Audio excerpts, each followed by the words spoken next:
Siempre he patinado por el tema de la adopción de niños por parejas del mismo sexo. En los últimos años he evolucionado un poco en mi concepto, a lo mejor he retrocedido el concepto de otros, y es respetable ese concepto, es totalmente respetable, pero yo creo que esta sociedad no solo puede dar el paso, sino que debe dar el paso. Hay muchos niños abandonados que parejas del mismo sexo podrían ayudarlos a darle amor, afecto y alguna comodidad material, y no me parece justo que les cerremos tanto a las parejas como a esos niños esa posibilidad de formar una familia. Por ello, respetando profundamente los votos en contra de esta posición, voy a votar, y creo que mi partido, que no nos hemos reunido todavía en bancada, va a votar a favor del proyecto que aquí se está anunciando. Gracias, presidente. Senador Rondón, tiene el uso de la palabra. Gracias, presidenta. Le pedí el favor ahora a mi asistente que me regalara el nombre de un libro de Schopenhauer que se llama Dialéctica Erística o el arte de tener la razón y la retórica de Aristóteles. Cuando uno lee esos libros, finalmente llega a la conclusión y ellos le aconsejan a uno: cuando usted no tenga argumentos, sáquele la piedra al contradictorio. Y este es uno de los temas que se presta para eso. Por eso hay que abordarlo con la tranquilidad absoluta, tal y como lo expresaba el senador Luis Fernando, y con mucha racionalidad y razonabilidad. Quienes proponen los temas de la eutanasia, del matrimonio entre parejas del mismo sexo, no es que sean progresistas, que quieran dárselas. Me parece que es que el mundo evoluciona. Hace unos siglos estábamos discutiendo si la democracia era posible o no. ¿Y cuánta sangre costó el establecer la primera constitución? Es más, llevábamos a las cortes a nuestros indígenas para que en España tuvieran la convicción de que los indígenas tenían alma. Hasta hace muy poco las mujeres no podían votar. Y cuando se discutió eso, pues produjo los mismos efectos que se producen ahora. No creo que quienes nos ocupamos de este tema seamos progresistas o personas que queremos a la brava cambiar la sociedad, sino que son temas que se dan en el imaginario colectivo y que por lo tanto hay que afrontarlos. Y los debemos afrontar desde varias perspectivas. Una perspectiva meramente laicista. En nuestra Constitución ni siquiera es laica. Las constituciones son confesionales cuando establecen la obligatoriedad de una religión, laicistas cuando se hace referencia a una religión pero no se dice cuál, y laica cuando no se hace referencia a ninguna religión. Nuestra Constitución es laica, es laicista, perdón, porque se hace referencia al término religioso, pero no se dice cuál, pero tampoco se hace abstracción de él. Por eso es que estos temas también hay que tratarlos desde esa perspectiva. Y utilizo casi el mismo argumento que utilicé para el tema de la eutanasia. En una democracia liberal como la nuestra, la que estableció la Constitución del 91, los ciudadanos no tenemos únicamente obligaciones jurídicas, sino también tienen derechos subjetivos. El Estado no puede ser un Estado paternalista que llegue al colmo de poder direccionar la actitud interna de las personas. Eso no sería democrático. Por eso, este tema que plantea la Corte Constitucional es un tema que se trajo al Congreso. Y se trajo al Congreso para que el Congreso autónomamente legislara sobre él, no para que el Congreso mirara la opinión pública y de acuerdo a lo que dijera la opinión pública nosotros legisláramos.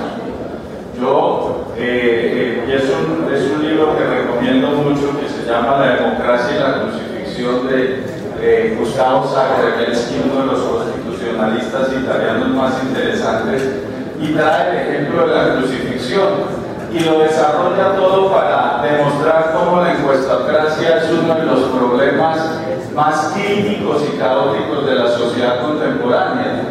Y él se plantea una pregunta muy sencilla, dice, bueno, pero ¿cómo el pueblo judío escogió entre un ladrón y a un hombre que había hecho milagros, que había resucitado, que había hecho ver, y el pueblo escoge al ladrón? No era obvio que escogiera al Salvador, el pueblo se equivoca. Por eso las encuestas en determinado momento no son importantes, pero no pueden direccionar el quehacer de los legisladores. Por el contrario, en una democracia es el legislador el que debe tratar de direccionar la opinión pública y el imaginario colectivo. Por eso pienso que en este momento, más allá de encuestas, lo que debemos es discutir el tema tranquilamente al interior de nuestra comisión. Una falacia es una conclusión que uno adopta a partir de premisas que son falsas. Y entonces nosotros estamos adoptando como premisa mayor: aprobando el matrimonio homosexual, apruebo la adopción. Apruebo el matrimonio homosexual, luego apruebo la adopción. Eso no es cierto. La adopción, senador, no es un derecho. La adopción, según el Código del Menor, artículo 61, dice: la adopción es principalmente y por excelencia una medida de protección a través de la cual, bajo la suprema vigilancia del Estado, se establece de manera irrevocable la relación paterno-filial entre personas que no tienen por naturaleza. Esa es una falacia de las que se llaman dependiente resbaladiza, es decir, que a través de una aseveración nosotros queremos hacer producir unas consecuencias que no se van a dar. Personalmente, yo dudo mucho, igual que usted, senador Luis Fernando, sobre la adopción, pero ese no es el tema que estamos discutiendo, ni es el tema que se está dando en este momento en el articulado que se trae a discusión.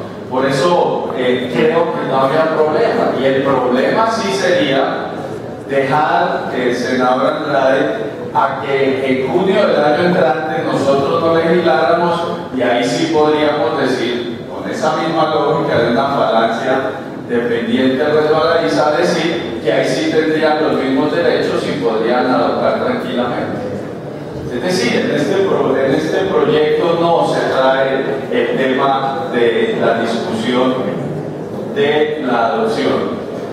Me parece muy interesante la propuesta que se trae respecto a que utilicemos los mecanismos de participación ciudadana.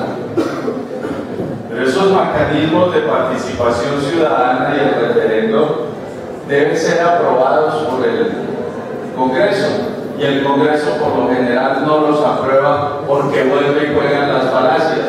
Y la experiencia, mi primera experiencia la tuve con el referendo de la cadena perpetua. Cuando se trajo estudio de esta comisión con más de 2 millones de firmas, la propuesta de referendo por la cadena perpetua, jamás estábamos diciendo que se iba a aprobar la cadena perpetua. Lo que se estaba diciendo era que íbamos a colocar al querer y a la discusión de la sociedad si querían o no la cadena perpetua, y no se aprobó en el Congreso.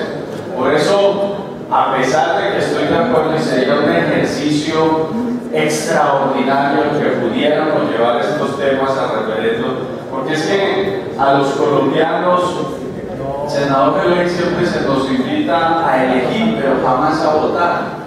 Por eso no tenemos una sociedad civil que tenga la capacidad de pronunciarse sobre estos temas de una forma consciente, porque únicamente votamos. Jamás tenemos la capacidad de discutir estos temas. En países como Italia, que tienen una organización política y un desbarajuste político parecido al nuestro, en el lapso de 10 años han hecho alrededor de 20, 30, 40 referendos.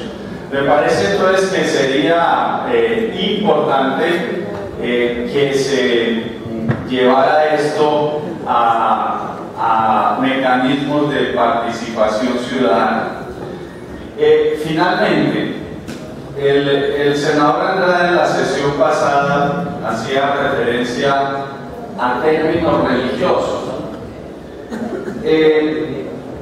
Y me permito leer unos apartes de un libro que lleva por título Los homosexuales y el derecho a contraer matrimonio, de una científica argentina, Graciela Medina. Ella llega a la conclusión de que en Argentina es imposible el matrimonio homosexual, porque el ordenamiento jurídico argentino, a diferencia del nuestro, no lo permite. Pero trae unos apartes interesantes, los voy a leer textualmente. En lo religioso, la Iglesia Católica ha transitado por un camino de cambios que va desde considerar la homosexualidad un pecado contra natura, sancionada con la excomunión y con la muerte por los tribunales de la Inquisición, hasta no calificar de pecado la tendencia homosexual y exhortar a los fieles a no discriminar a los homosexuales. La actual posición de la Iglesia Católica es la de reclamar prudencia y condenar cualquier tipo de discriminación injusta. Pero me encontré con algo más importante. El Catecismo Universal de la Iglesia, aprobado por el Papa el 26 de julio del 92, sigue manteniendo el criterio tradicional de que los actos homosexuales son intrínsecamente malos, pero distingue entre la obligación que tienen los homosexuales de ser castos y el respeto y la delicadeza con que deben ser tratados por los cristianos, a quienes piden que no los conviertan en objeto de discriminación. No aceptar el matrimonio de los homosexuales es discriminatorio.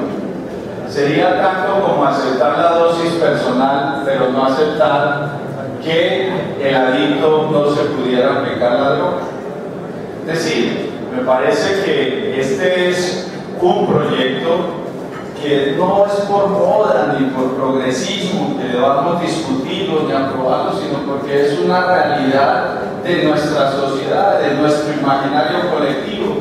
Seguramente que quienes creemos en Dios, los católicos, apostólicos y medio romanos, pues no vamos a caer en esas prácticas, pero quienes no lo son tienen todo el derecho a contraer matrimonio. Y termino insistiendo en mi argumento. Este proyecto no lleva implícita la adopción. La adopción no es un derecho y por lo tanto no tendríamos problema.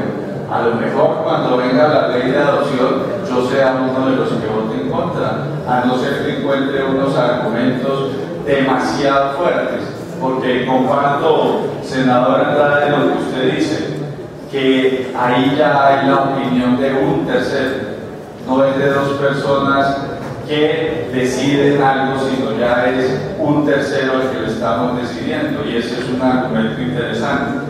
Por todas estas consideraciones vamos a votar a favor del proyecto y creemos que es un proyecto que dentro de los parámetros lógicos y argumentativos cumple con las expectativas de una democracia liberal como es la que estableció la Constitución del 91. Gracias, presidente. Senador Galán. Gracias, señora presidenta. Ya varios de los colegas, de los honorables senadores,